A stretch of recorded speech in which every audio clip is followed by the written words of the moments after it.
that's right, it's me again. Well, since you clicked on the video, I'm pretty sure you know who it is, so... I just want to say, if you aren't subscribed, make sure you hit that subscribe button. Anyways, enough time wasting, onto the video. If you've been a Sonic fan for long enough, you know that the last good 3D Sonic game for most people was Sonic Generations back in 2011. There are some people, like myself, who actually think Lost World is a good game, and even fewer who think Forces is a good game.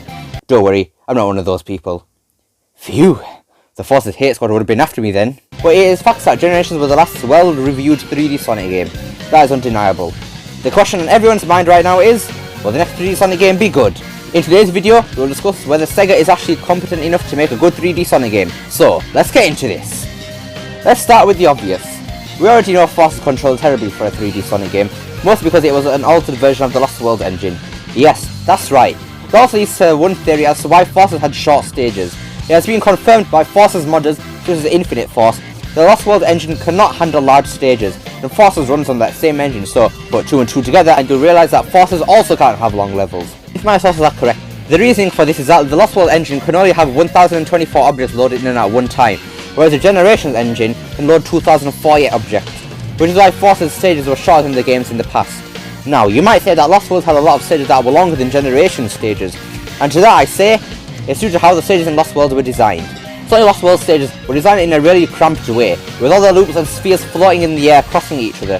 Forces and Generations weren't designed like that. They are both boost games and so need long hallways to boost down, and of course need to be quite large hallways. Lost World did have its fair share of max speed stages and sections, but once again, it weren't designed like a boost game. Lost World also didn't need to have things surrounding the place, so it all takes place in the sky, so they could stick an image in the background for the, well, background.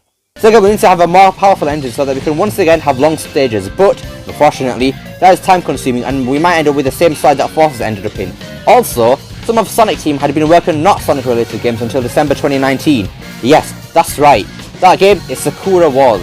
I'm honestly really annoyed. Did SEGA really think that Sonic team was really that capable that they could just take some of them away and work on something else? Did they actually think Sonic Forces was an amazing game?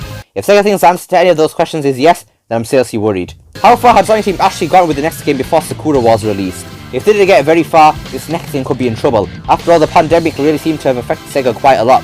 They had to fire 600 people for their jobs because of it. What if some of those people were from Sonic Team? I literally have so many questions right now. There's some good news though. After Forces, SEGA fired a lot of the Japanese team involved with it, which is good. It means that SEGA could have hired developers who are a lot more able to make a good 3D Sonic game, or people who are even less able. Both are possible. SEGA can't afford to have the people who are competent to leave. That happened with the Unleash and Generations teams. They all went off to Nintendo. Right, after that very long going off topic, I think SEGA can make Sonic control well.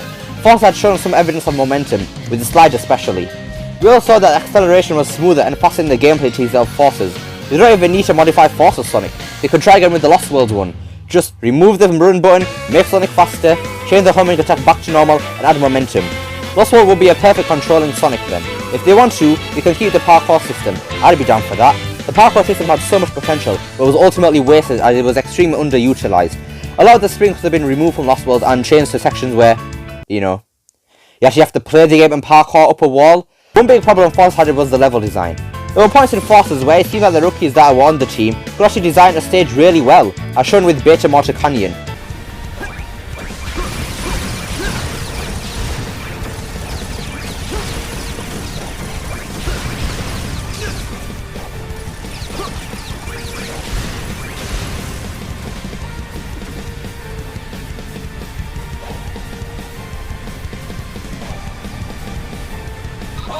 Maintain altitude and assemble a tight formation.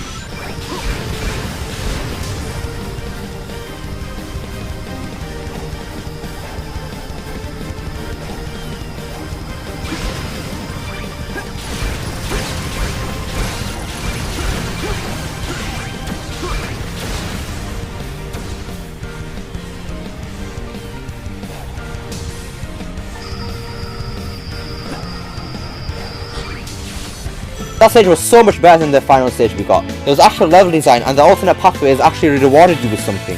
But because Nakamura played the stage and was like, I said boost like a maniaco, what are you doing go? Make it more medicy and boost you. We had the watered down version of it in the end. Nakamura, you are a literal monster.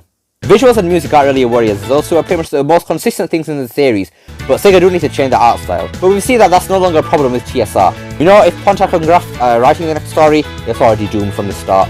But if the leaks are true and Ian is writing the next game, then hurrah! But I wouldn't get my hopes up if I were you. Another thing which may not affect things in the short term, but definitely in the long term, is how well SEGA market their games. Is SEGA competent enough to do actual good and effective marketing? Marketing affects sales, and sales can really affect SEGA's decisions. If SEGA make another adventure-style game, which could happen, you never know, but it sells poorly, SEGA being SEGA, might think twice about making another one because people don't want it, rather than actually realising that's because they don't actually effectively market games. Well, Sonic games. SEGA's other franchises are doing well. Actually, quick side note, when people say SEGA hasn't made good games in ages, they are wrong. Persona and Yakuza have been doing extremely well as of recently. Yakuza Like a Dragon was one of the best games to release in 2020, which is brilliant news. So, before anyone says, SEGA can't make good games, they actually can't make Sonic games well. I think everyone should go and check out SEGA's other franchises. Puyo Puyo Tetris 2 just released, and from what I've seen and heard, it's a pretty good game. Or maybe not just SEGA games, games from other companies, maybe like Rayman Legends, just a simple suggestion, you know. Trust me, it's a masterpiece. It's a shame Ubisoft won't make another one, only mobile games, which sadly, it seems that Sonic might just end up on mobile too. A couple of weeks ago, it was revealed that a 6-year-old spent a grand total of $16,000 on Sonic Forces Speed Battle. Yes, you heard me right, $16,000 goddamn dollars. Sonic does extremely well in the mobile market, which isn't a bad thing necessarily, but SEGA might think twice about making an amazing 3D Sonic game if stuff like this keeps happening. How that kid's mother noticed that $16,000 had disappeared from a bank account? Stupid Americans. No offense to any Americans watching this. Wait, don't unsubscribe anyways, that is it for this discussion. Given time, effort, and good direction, I truly do believe SEGA can pull off a really good 3D Sonic game. They just need to understand what us fans want. Also, the fans need to understand what they want too. They're always changing their minds about everything. Stupid fans. What is it with me and offending people today? Hope you enjoyed this video. Don't forget to like, subscribe, share, and hope to see you next time. Peace!